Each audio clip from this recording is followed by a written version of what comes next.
Hello and welcome back to Material Concerns. In these episodes, Marcelle and I keep it as casual as two academics who've known one another for a decade can keep it. We also take listener questions about our recent episode, general questions about Witch Please Productions, our lives, and whatever else you find people on Instagram and Patreon come up with. Mm-hmm. We're also trying something new at the end of the episode called Make It Make Sense, but you'll just have to listen to part 2 over on Patreon to get the full experience. Marcelle? Yeah? Immediately resume telling me about what your favorite word games on the New York Times Games app are. It occurred to me recently that maybe we should do an episode about these. And I'm like, no, but the why this, why now is just the pandemic. Like, there's nothing else. Why does everybody play Wordle? Because we were all in lockdown and it was a way for us to communicate. Well, that's the interesting thing, right? It's like the combination of the game and the social ability to like share. And like, I think the ones that have taken off in a big way have like a really good iconography that you can share on social media, right? Like part of what was so satisfying about Wordle is like that you could send people your progress without a spoiler. That's right. And like Connections is the same, right? It's like you can send people like, here were all my tries. That's right. So before we started recording, I was saying to Hannah that I used to really enjoy playing Connections. I didn't understand it at first. And then once I figured out how to play it, I was like, oh, this is delightful. And then there were about 4 in a row that I didn't get at all. Like I might have gotten 1 or 2, but I lost the game. Yeah, I've lost the game. Everybody loses the game sometimes. Everybody loses the game sometimes, but it was multiple times in a row. I hear you. And I don't need that kind of pressure in my life right now. I don't need to lose a game right now. I don't need this.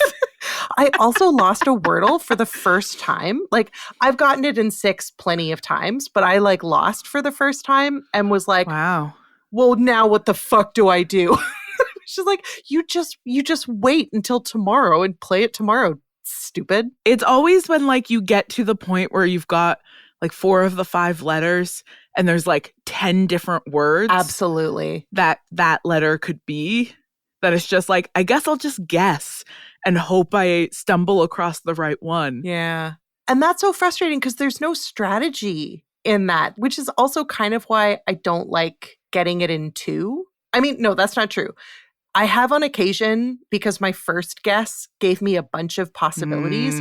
Yeah. And that's really satisfying when you get it in 2 based on strategy.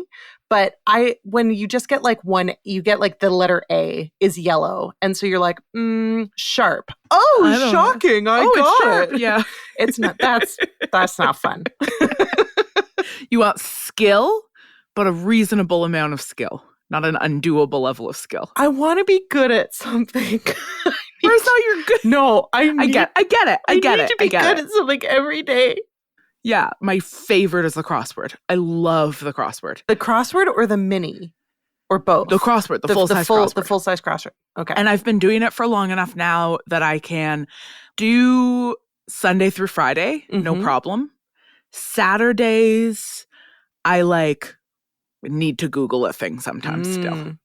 Like I need to look up like who is the person or like what was that documentary about because I just don't know and I really can't fill out this grid without one of these fucking clues. Yeah. But yeah, I'm a daily crossword doer and I am going backwards through the archive. Oh, that's fun. And so doing several additional crosswords a day there. Yeah. I love Connections too.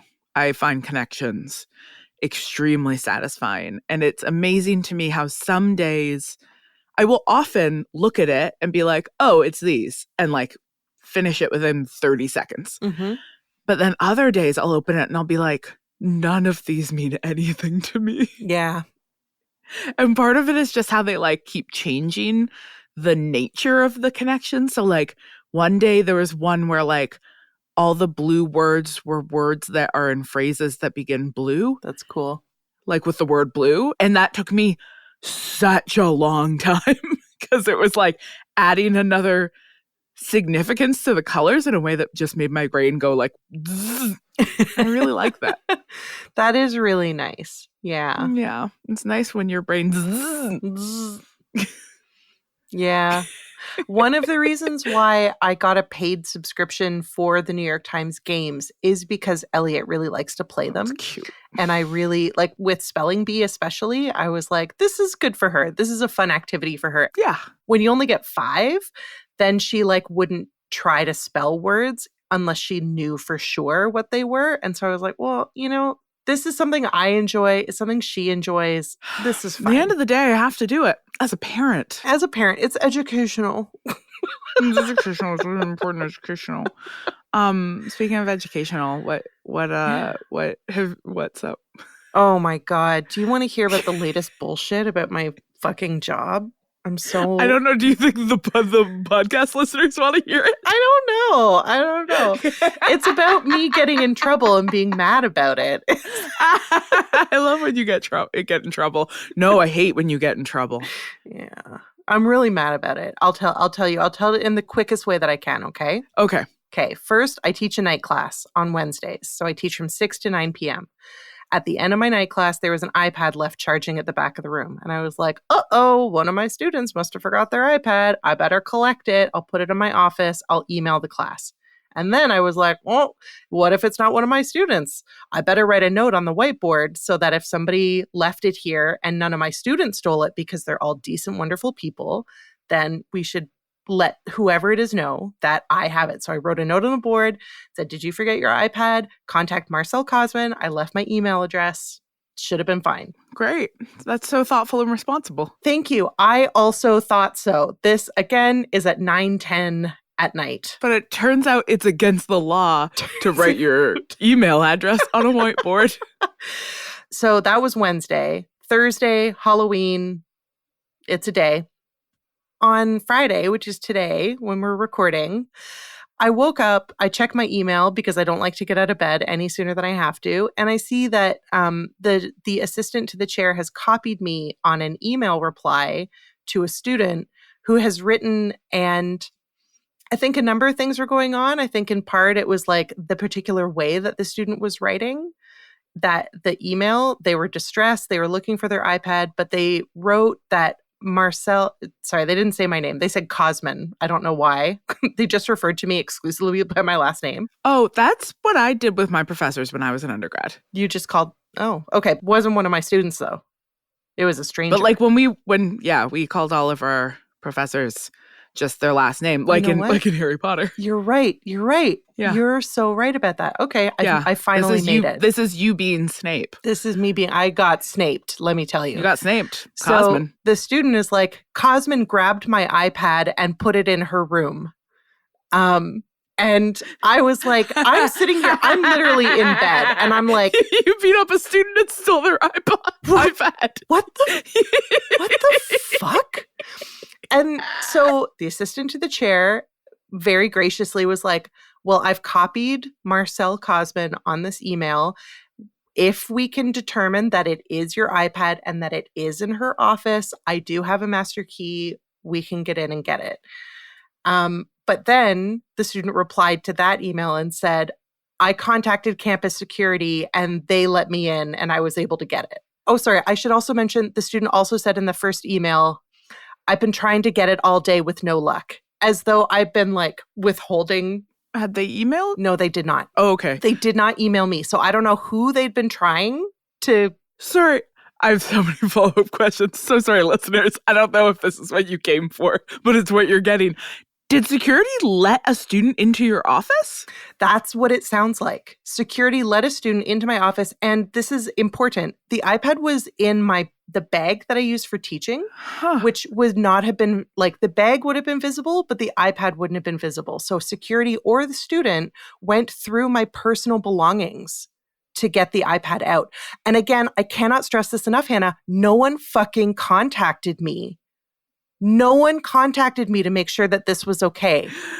Oh my God. Okay, but you're not actually in trouble with anyone, are you? No, but I'm really mad. Okay. I'm really mad about it. You should be mad. And it also feels like I haven't written back to the chair's assistant to be like, just FYI, I didn't steal the fucking iPad. There's no way the chair's assistant thought you stole somebody's iPad. I know. This student is bonkers, and you should be mad at security, but we all should be mad at security. Campus security is often quite poor. I thought I was doing a nice thing, and I feel so violated and icky, and like, if I ever see a piece of technology left behind in the classroom before, too fucking bad.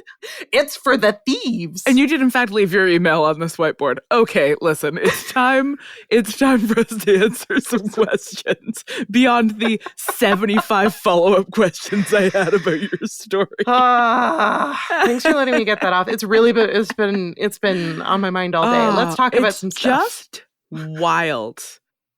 We're going to start with this lovely question from Instagram user Nikki Fitz, who says, the pics from your Chicago show are giving Coven vibes. This may be because I just started watching Agatha All Along.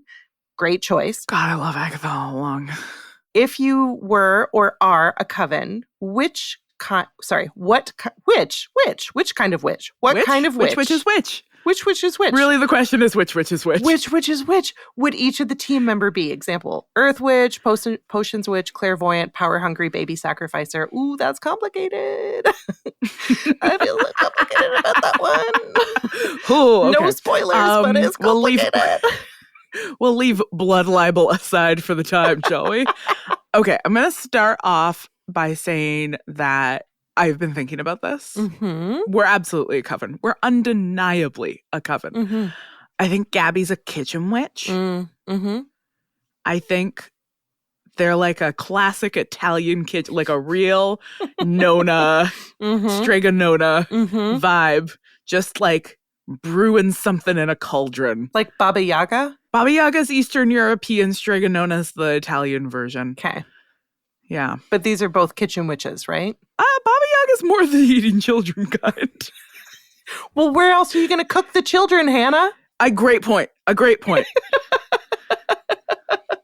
Baba Yaga lives in a house that has chicken legs. Oh. Yeah. Buck, buck. Precisely. Yes, 100%. I think that Zoe is a divination witch. Mm-hmm. Dream visions, art, creative expression, giving divination witch. Mm-hmm. Okay, I think of myself, like, despite identifying as a witch, all of the archetypes that I identify with most strongly are wizard archetypes. Oh, interesting. Okay. Big stacks of books, like, primarily learning through reading, love to lock myself in towers, and, like, grow a long beard and get very dusty. But then, like, sort of show up in town and be like, what's up, hobbits? We're getting high. Who wants to go on an adventure? Who wants to trip out on some shrooms and go see a dragon? Yeah. I'm like if Gandalf was a witch. Yes. Marcelle, I think that you're like a succubus.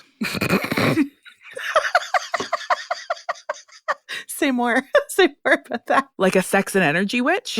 I can't believe that you think that that's me and not Coach, but please, carry on.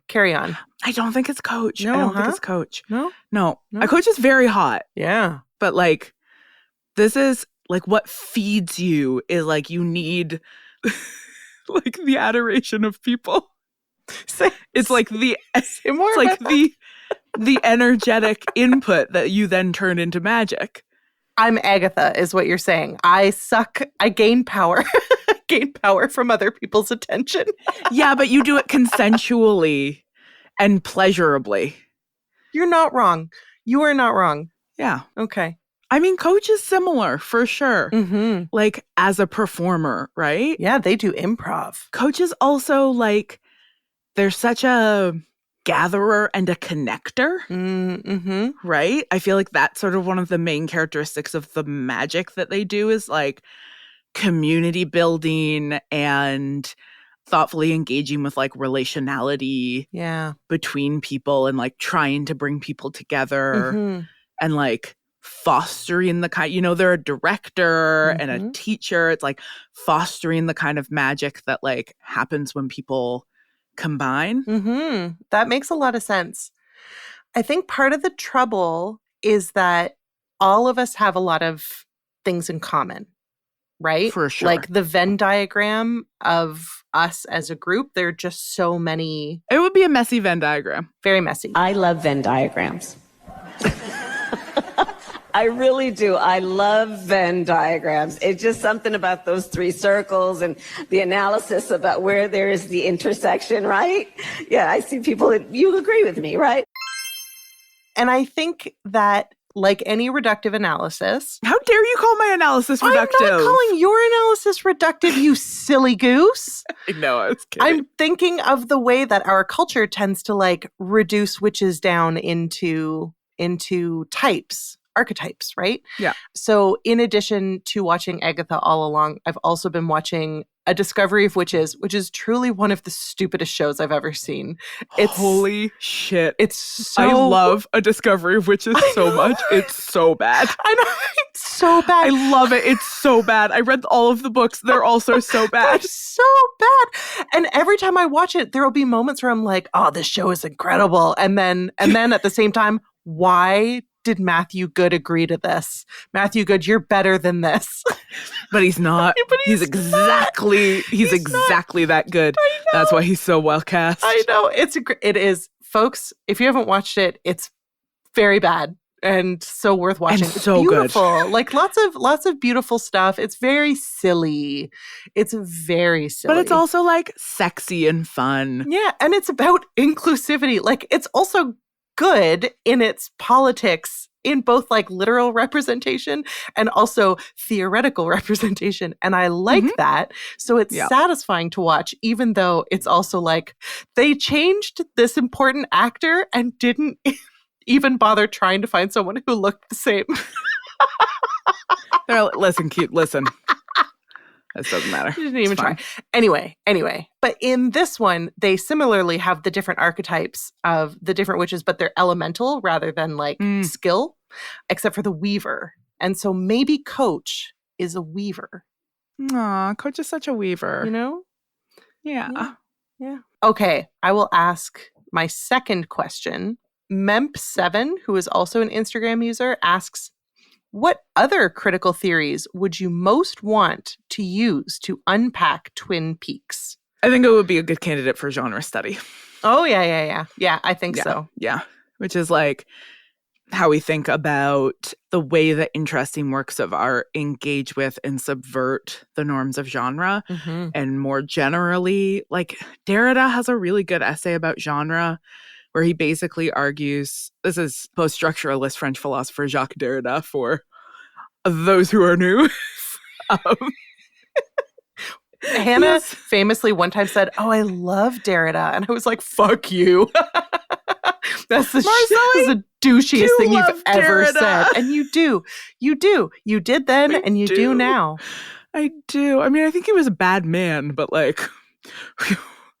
Yeah, I mean, find me the mid-century French philosopher who was not. Yeah, exactly. I'm a big fan of Althusser, and he literally murdered his wife. Wife. Yeah, but he was right about ideological state apparatuses. Sure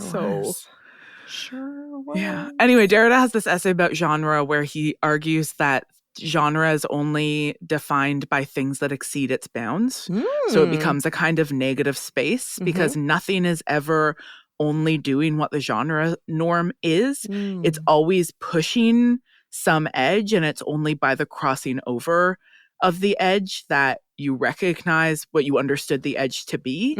So that genre is both like a set of norms and expectations, yes, but like inherently the absence of those norms and expectations in action. And so I always find it really interesting to watch the way an interesting piece of art like indicates to us, like how it communicates to us the places where it is doing something unexpected. You know, because it's actually quite a complex set of like shared cultural reference points and interpretive skills that we have to notice that something is unexpected. Like we have to have expected it somehow first. And that's actually a pretty complicated process.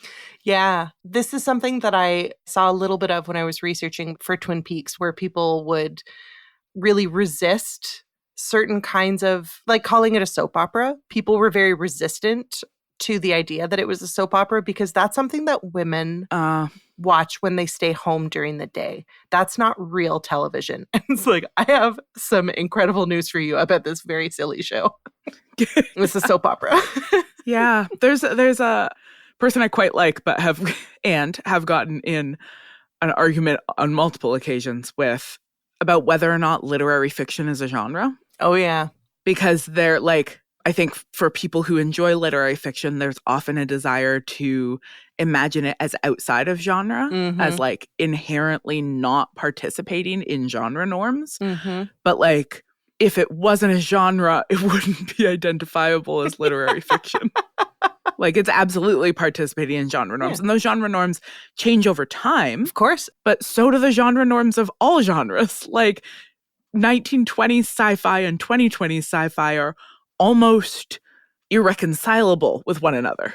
Yeah, exactly. So, like, literary fiction also transforms, but, like, you know, and that reminds us in turn that genres not just internally structured, but also structured by the market, by publishing culture. The communities who consume and enjoy it. Totally. Yeah. What's your answer about this show that you've actually watched? I mean, I think I would love, I can't actually remember what I said cult. I said cult television when we did the episode. I think going back through it with like a rigorous feminist lens would be very satisfying, especially because like I always have that hat on, obviously. Yeah. But I'm not necessarily paying attention to consistencies, if that makes sense, unless I'm doing it on purpose. And I think my theory about the antagonist of the show being like the toxic culture of patriarchal masculinity in the town, I would really like to see how that holds up to greater scrutiny from a feminist theoretical perspective. I think would be very interesting. Cool. Yeah. Okay, it's my turn. I get to choose one. Okay.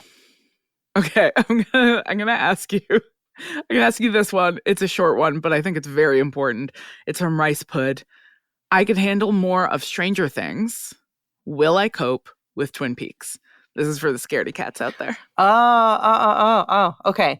I think Stranger Things is a lot scarier than Twin Peaks. Okay. A lot scarier than Twin Peaks. Yeah. Oh, then maybe I could watch Twin Peaks. I think you could. Yeah, Okay. I think you could.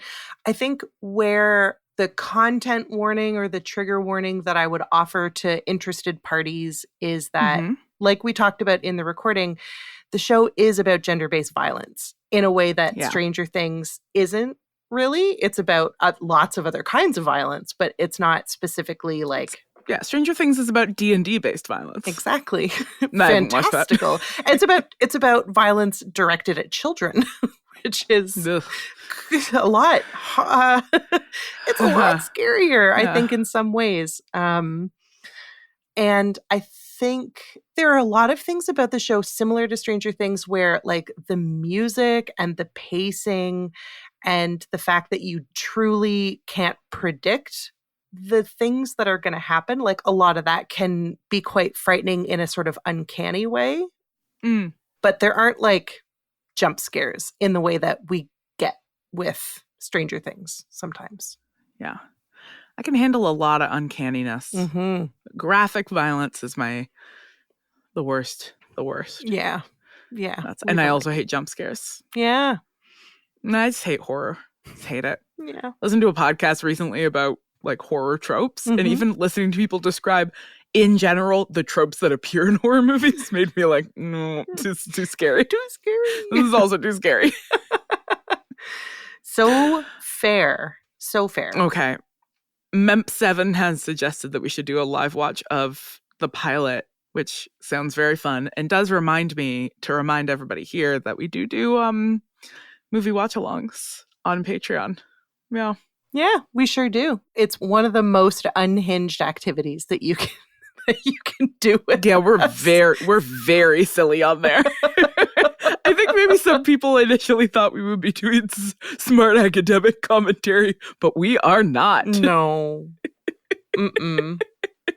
Oh, no, just a Yeah. couple of silly gooses. Yeah. Okay, this brings us to the end of the regular material concerns episode. But Hannah, surely there's more. Where can the people find more if they want more? If you want more, you can head on over to Patreon to get part 2, where we are going to be doing our brand new segment, Make It Make Sense, where listeners get to ask us about a thing that is zeitgeisty and we attempt to theorize why. Do you want to pick one or two from the list that you want to tackle so we can lure people over with our topics? Yes, absolutely. One of the questions that I really want to talk about is, why has yum become nom? Ugh, I'm really excited to hear you talk about nom because I hate it. Do you? And I hate nom so much. So instead of yum yum, it's nom nom. You don't like it? I actually do kind of like it when you do it. Oh, when I do it? It's because I'm a succubus. It is because you're a succubus. Okay, I want to talk. So Marcelle's gonna choose a whimsical one, and I would like to talk about the rise of trad wives and the impact that Ozempic has had on the body positivity movement. It's gonna be a mixed bag, people. Come on over, baby. We're gonna talk about trad wives. Okay. Okay, bye. Oh, bye. I want it all. Feel the passion at the shopping mall.